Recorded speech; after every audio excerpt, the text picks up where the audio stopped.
Assalamualaikum warahmatullahi wabarakatuh. Perkenalkan, saya Putri Wasilatul Hamidah, NPM 2286131037. Saya mahasiswa Pascasarjana Program Manajemen Pendidikan Islam dari Universitas Islam Negeri Raden Intan Lampung. Baiklah teman-teman, di sini saya akan menjelaskan mengenai teori kepuasan kerja tenaga kependidikan, mata kuliah kepemimpinan dan perilaku organisasi yang diampu oleh Dr. Fisman Bedi. Jadi di sini pengertian dari kepuasan kerja berupa sikap, tindakan, perasaan senang atau kesenjangan antara apa yang telah diperoleh dengan apa yang diharapkan. Nah, jadi kepuasan kerja tenaga kependidikan yaitu ekspresi seorang tenaga pendidik atas pekerjaan yang telah ia naungi dalam lembaga pendidikan. Nah, apabila tanggung jawab yang telah ia terima dilaksanakan dengan baik, dengan maksimal dan hasilnya pun maksimal, maka seorang tenaga pendidik akan merasakan kepuasan kerja pada dirinya. Kemudian indikator kepuasan kerja di sini ada 4. Yang pertama yaitu pada pekerjaan itu sendiri. Nah, di sini merupakan titik tumpu utama kepuasan kerja seseorang, karena biasanya dalam suatu pekerjaan itu memanfaatkan skill dan keterampilan yang memang dimiliki oleh seorang tenaga pendidik khususnya. Nah, apabila pekerjaan tersebut sesuai dengan kemampuan yang dia miliki, kemudian dia mencurahkan segala kemampuannya, tanggung jawabnya terselesaikan dengan baik dan hasilnya pun maksimal, maka itu akan menimbulkan kepuasan kerja pada diri seorang tenaga pendidik. Kemudian yang kedua yaitu pada supervisi atau pimpinan.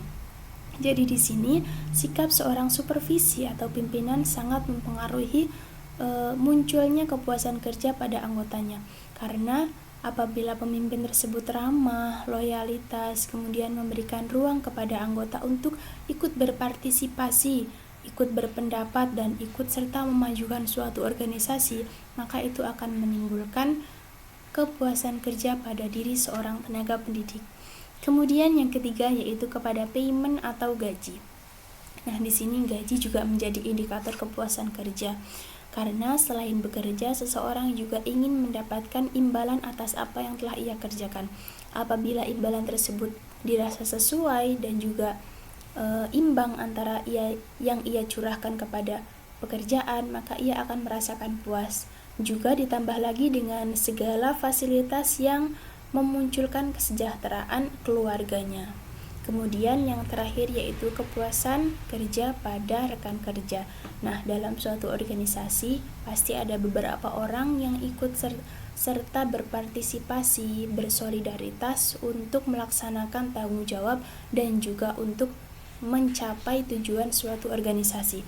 Apabila rekan kerja di sini solid, bisa diajak bekerja sama, dan juga komunikasi yang terjalin baik, maka akan mempermudah tercapainya tujuan organisasi. Lalu di sini ada teori kepuasan kerja. Yang pertama yaitu faktor teori atau teori 2 faktor. Teori ini dikemukakan oleh Herzberg. Nah, Herzberg mengemukakan bahwa ada 2 faktor yang menimbulkan kepuasan kerja dan faktor yang menimbulkan ketidakpuasan kerja. Faktor yang menimbulkan kepuasan kerja itu berasal dari dalam pekerjaan itu sendiri, atau disebut juga dengan motivation factor, seperti pengalaman, keterampilan, kemampuan yang memang dibawa oleh seseorang untuk masuk ke dalam suatu organisasi. Kemudian yang kedua yaitu faktor yang menimbulkan ketidakpuasan kerja atau hygiene factor. Nah, faktor ini berasal dari luar pekerjaan, seperti kondisi kerja, fasilitas, imbalan, yang bisa menimbulkan ketidakpuasan kerja dalam diri seseorang.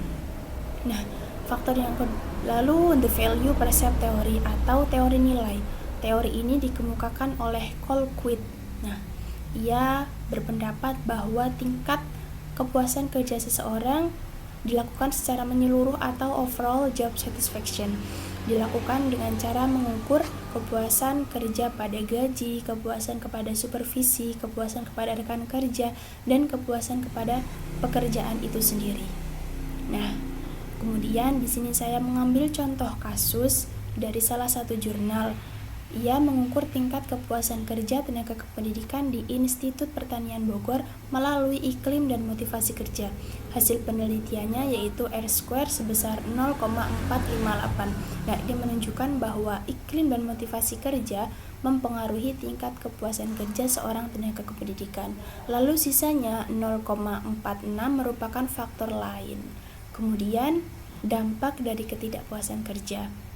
Di sini ada 4 dampak dari ketidakpuasan kerja atau juga bisa disebut EVLN. Yang pertama yaitu exit atau keluar. Nah, hal ini dilakukan karena ia merasa tidak nyaman atau tidak menimbulkan kepuasan kerja pada diri seseorang, maka ia akan memilih untuk mundur dan keluar dari organisasi tersebut. Yang kedua yaitu voice atau menyuarakan. Ini dilakukan dengan cara memberikan kritik, saran, masukan kepada organisasi atau lembaga pendidikan yang dirasa sistemnya belum sesuai. Kemudian yang ketiga, loyalty atau kesetiaan. Hal ini dilakukan dengan cara menunggu secara pasif suatu organisasi kondisinya menjadi lebih baik tanpa melakukan apapun, tetapi ia tetap membela organisasi tersebut dari pihak-pihak luar. Kemudian yang terakhir yaitu neglect atau mengabaikan. Nah, respon ini merupakan respon yang cukup buruk karena ia mengabaikan suatu organisasi kondisinya menjadi semakin buruk tanpa adanya usaha untuk memperbaiki kesalahan. Nah, mungkin itu dampak dari ketidakpuasan kerja. Nah, jadi cukup sekian penjelasan kepuasan kerja tenaga kependidikan dari saya. Terima kasih dan wassalamualaikum warahmatullahi wabarakatuh.